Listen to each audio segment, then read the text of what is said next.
Welcome back to Bourbon Country Reacts. Got it. Got what? Just on time. All the Action. Well, where's the clapboard, dude? It's over there. I'm not getting it.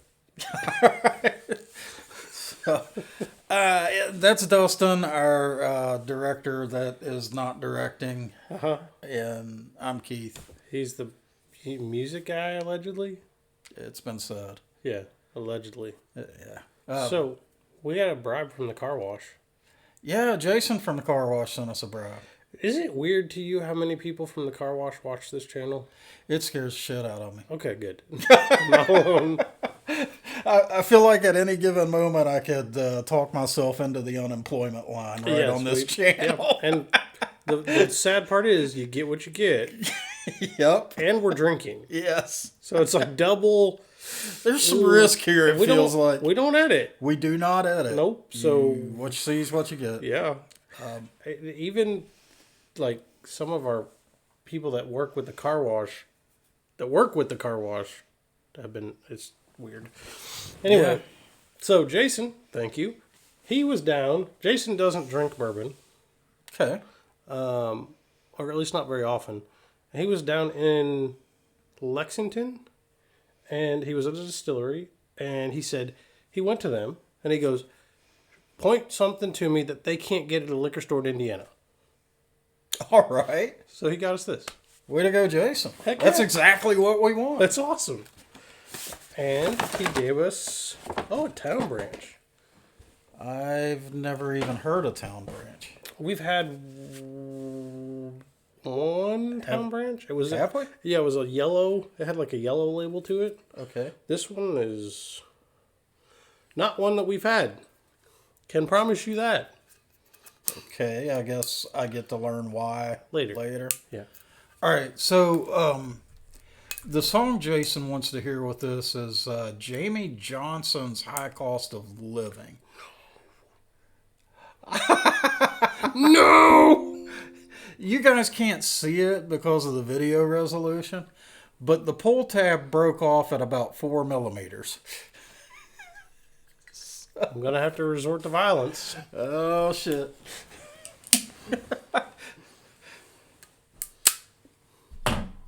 He didn't die. All right, yeah. I know where the tourniquets are. Medic! Yeah. I don't know anything about this song, but I saw from the view count it is a very popular tune. Have we done Jamey Johnson? I feel it in color. Jamey Johnson in color. Yeah. Okay. Was there another one? There might have been, but that's the one I remember. Okay. Sweet. So let's check this one out.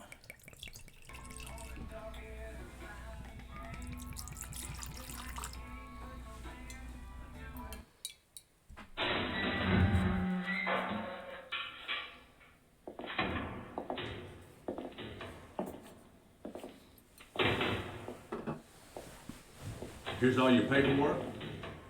Here's all your belongings. Is this Mr. what Collins, Jason thinks is going to happen now to us? you are free to do whatever Maybe. you want to do. Jason. We don't like you down here. We don't want to ever see your face again. Well, I don't plan on being back. Thanks. He got out of jail.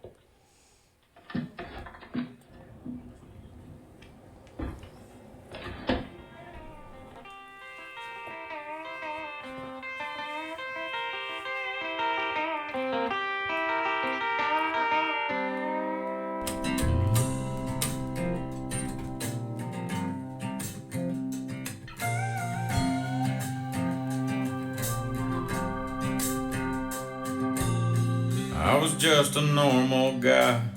Life was just a 9 to 5 with bills and pressure piled up to the sky.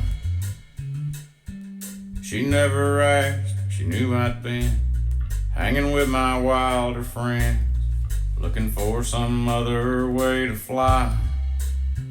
And 3 days straight was no big feat to get by on no food or sleep, and crazy was becoming my new norm. I'd pass out on the bedroom floor and sleep right through the calm before the storm.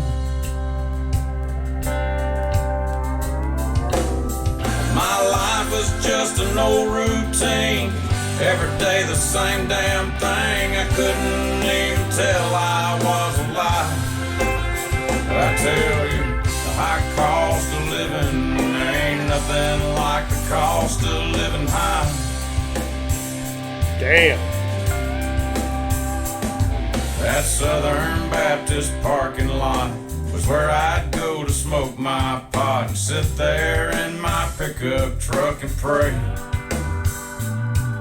And staring at that giant cross just reminded me that I was lost and it just never seemed to point the way. As soon as Jesus turned his back, I'd find my way across the tracks, looking just to score another D. With my back against that damn 8-ball, I didn't have to think or talk or feel. And my life was just an old routine.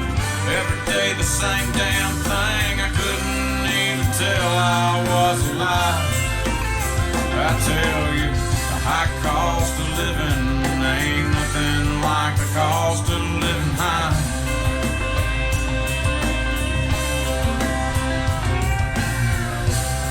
Little Firebird. Dang, couldn't it? Couldn't tell.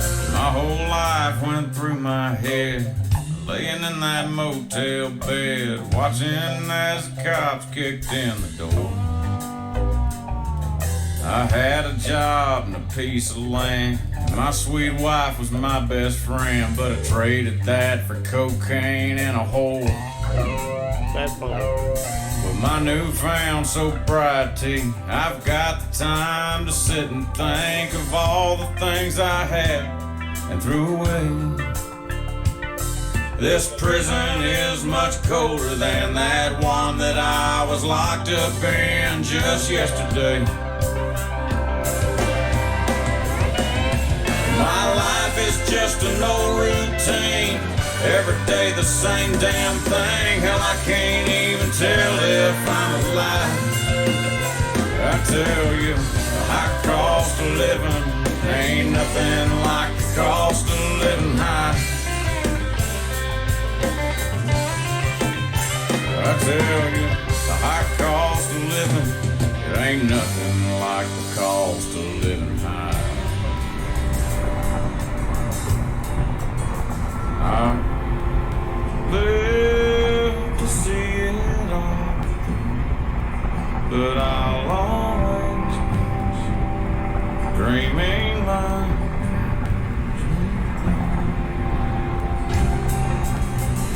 leave that stuff alone.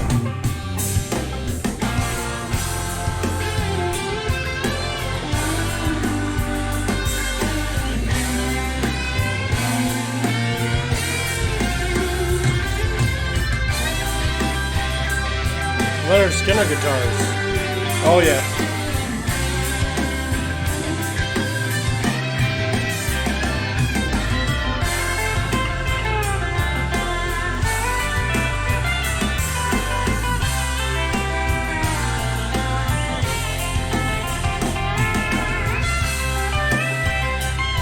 That's weird. I was like, that's a slide guitar, right? And then they showed the imagery.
He was dreaming she took him back from behind bars.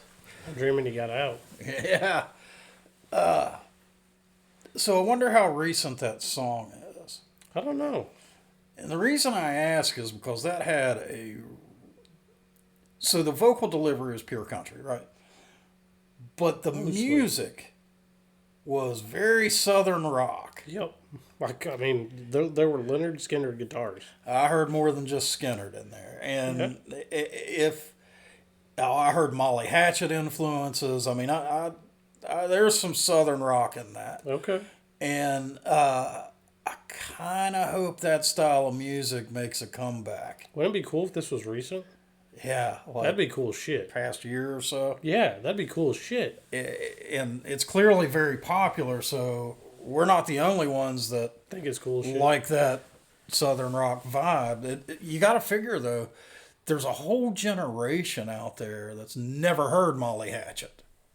Maybe snippets of Flirting with Disaster, and that's it, right? So I'd love for that. I mean, that stuff, that was jams, You man. give them the tingles over there. He's like, ooh. So I actually introduced you to some Southern rock you'd never heard. Yep. So you guys really should have seen it. Sometimes we'll sit, after we've recorded a bunch of videos, we'll go and Dustin will be like, show me some shit I've never heard, right? And I'll jump on YouTube, and I played Blackfoot's Train for him. Yep. And he looked at me and goes, where the hell has this been all my life? Yes. You're like, on YouTube. I'd love for that genre to make a big, strong comeback because, man, there were some jams in that. What? What'd you get out of this tune, though? Oh, big old regret tune. Kinda. Big lessons learned and regret, yeah. I got two other things. Because there is that. It's like there's a sad vibe to it a little bit, regret to your point.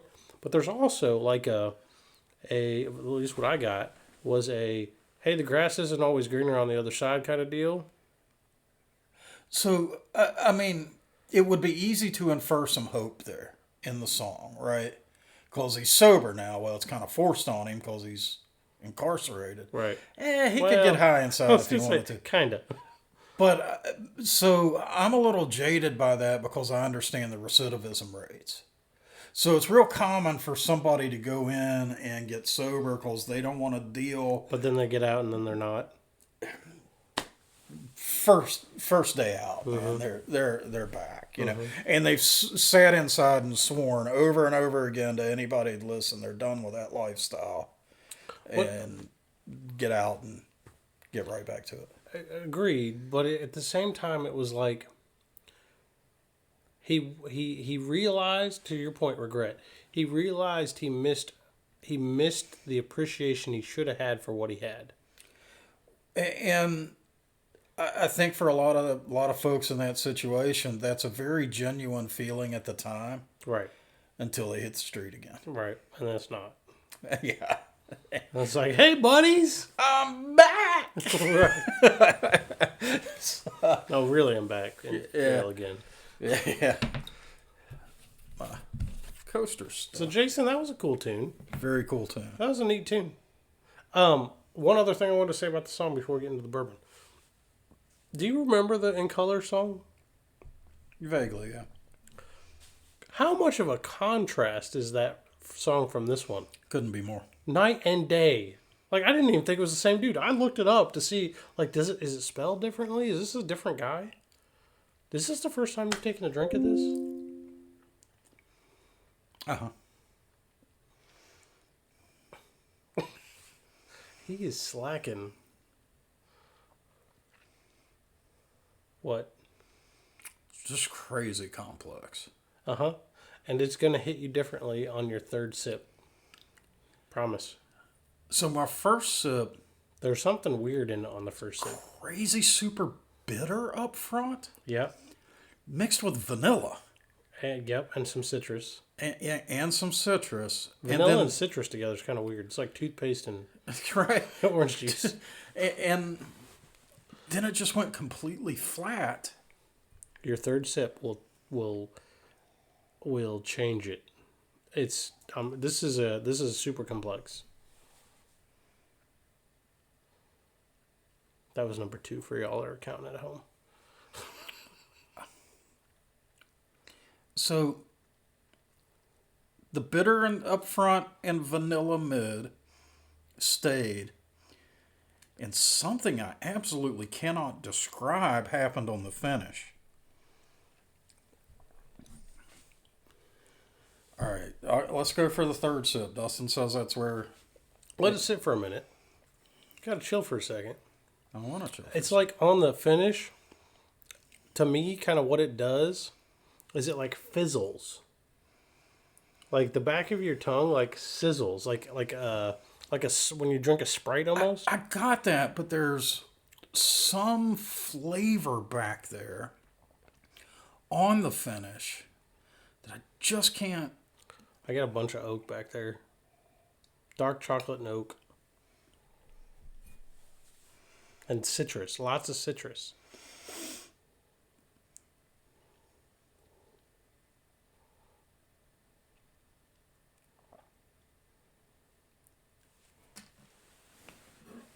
I can't name it.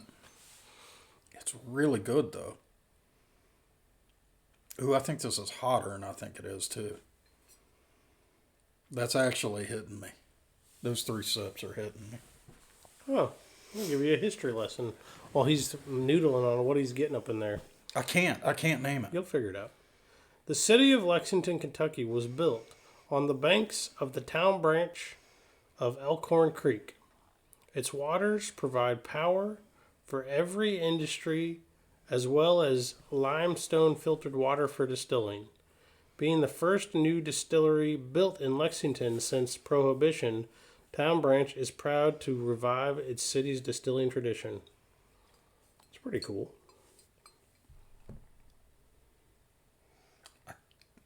Oh, that's neat. Okay, that weird flavor that's really good that I can't name is really heavy in the nose now that I've had a couple of drinks. But it kind of goes away once you keep drinking it. What is that?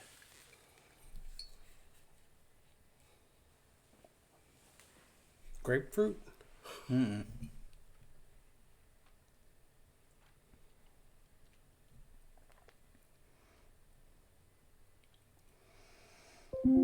It's like a dark chocolate mixed with caramel.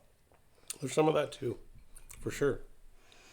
So it's got like dark chocolate. Dark, Like, super dark. Cocoa. like 90% cacao, dark freaking... But then it's like it kind of folds in a caramel sweetness.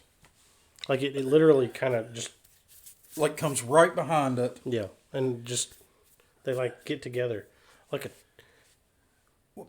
So this is a very good, very complex bourbon. I'm actually a little afraid to break down the flavor profile for them. Because it's so complex. Because I feel like it's going to change. It does. It does. It's It going legitimately does. It's so complex that I feel like this flavor profile is going to constantly change. Like if you were drinking it over the course of an evening, Yeah, we could drink this whole bottle. I feel like that'd kill us. Nah. Well, let me guess the proof then. Okay. So I'm going to put it at about 120. Uncut straight bourbon whiskey. Yeah. An uncut blend of our 2 Kentucky mash bills. Okay. But it's only 112.2. Has it got a high rye? Is there rye in there throwing me off? I love it when they put handmade. Like, what does that even mean? It doesn't give me their mash bill. I detect a little bit of rye in it. That Yeah. might be throwing me off. I can see that. So, I'd pay $75-$80 for this. We don't know what Jason paid, I don't think. I'd pay. Yeah, I don't think there was a receipt in there. I'd pay $75-$80. Well, Jason, if you paid $75-$80, you did a great job. If you got it for less than that, you stole it. Yeah, Because it is damn good. very good, very good bourbon. So, guys, if you enjoyed this video, go ahead and give us a like. Go ahead and subscribe to the channel. Drop down in the comments. Tell us what country music we need to check out. Tell us what North American whiskeys we need to try. We'll see you next time. Adios.